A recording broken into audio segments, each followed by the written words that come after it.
एक राजा के दो रानियां थीं। बड़ी रानी के कोई संतान नहीं थी, किंतु छोटी रानी के एक पुत्र था। राजा छोटी रानी और उसके पुत्र को बहुत प्यार करते थे। यह देखकर बड़ी रानी को ईर्ष्या होती थी। वह राजकुमार के प्राणों की प्यासी हो गई थी। बड़ी माँ ने उनके गले में काला सांप डाल दिया। वह लड़का दशारानी का दिया हुआ ही था, तो दशारानी की कृपा से उसके लड़के के गले में पड़ा हुआ सांप आप ही सरक कर भाग गया। उसे विष के लड्डू दिए गए। ज्यों ही खाने लगा, त्यों ही दशारानी ने किसी दासी के वेश में प्रकट होकर लड्डू छीन लिए। बड़ी रानी ने उसे पकड़कर गहरे कुएं में डाल दिया और दशामाता ने उसे बीच में ही रोक लिया।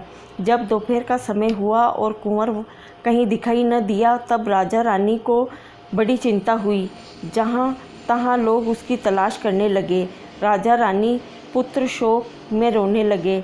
तब दशामाता एक भिखारिन के वेश में राजकुमार को एक वस्त्र में छिपाए हुए भिक्षा के लिए राजद्वार पर आई। तब सिपाहियों ने धुतकार कर कहा कि यहाँ तो राजा का कुमार खो गया है, तुझे भिक्षा की पड़ी है, चल हट यहाँ से। तब दशामाता बोली, भाइयों, पुण्य का प्रभाव बड़ा होता है। यदि मुझे भिक्षा मिल जाए तो संभव है कि खोया हुआ राजकुमार भी मिल जाए। यह कहकर वह डेयरी के भीतर पैर रखने लगी। उसी समय दशामाता ने एक वस्त्र में से बालक का पैर उघाड़ दिया। सिपाहियों ने समझा कि अभी कुंवर उसके हाथ में है, इसे जाने दो और कुंवर को भीतर छोड़ आने दो। उधर से बाहर आने लगेगी तब पकड़कर बिठा लेंगे।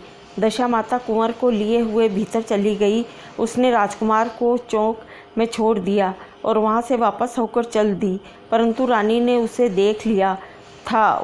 उसने डांटकर कहा, तू कौन है? तूने 3 दिन से मेरे लड़के को छिपाकर रखा, तूने ऐसा क्यों किया? दशामाता उसी क्षण ठहर गई। उसने कहा कि रानी, मैं तुम्हारे पुत्र को चुराने छिपाने वाली नहीं हूँ। मैं ही तेरी आराध्या देवी दशामाता हूँ।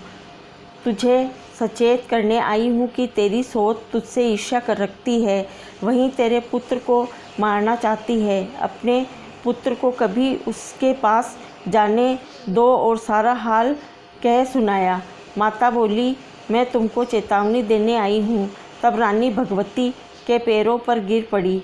उसने विनती भाव से प्रार्थना की कि जैसे आपने मेरे पुत्र की रक्षा की, वैसे ही मेरे सुख सौभाग्य की रक्षा करना और मेरे यही आप सदैव रहिए।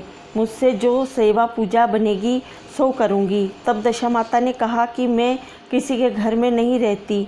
जो श्रद्धापूर्वक मेरा स्मरण करता है, उसी के हृदय में रहती हूँ। मैंने तुझे साक्षात दर्शन दिया। इसके उपलक्ष्य में तुम सुहागिनों को न्योत कर उसको यथाविधि आदर सत्कार से भोजन कराओ और अपने नगर में तथा राज्य में ढिंढोरा पिटवा दो कि सभी लोग मेरा डोरा लिया करें और व्रत किया करें। यह देख दशामाता अंतर्ध्यान हो गई। रानी ने शहर भर की सौभाग्यवती स्त्रियों को निमंत्रण देकर बुलाया। उपटन से लेकर शिरोभूषण श्रृंगार तक उनकी यथाविधि सेवा शुश्रूषा करके वह गहने आदि देकर आंचल भरे और भोजन कराकर विदा किया। शहर में और राज्य में भी ढिंढोरा पिटवा दिया कि अब सब लोग दशामाता के डोरे लिया करें और पूजा किया करें। बोलो दशामाता की जय।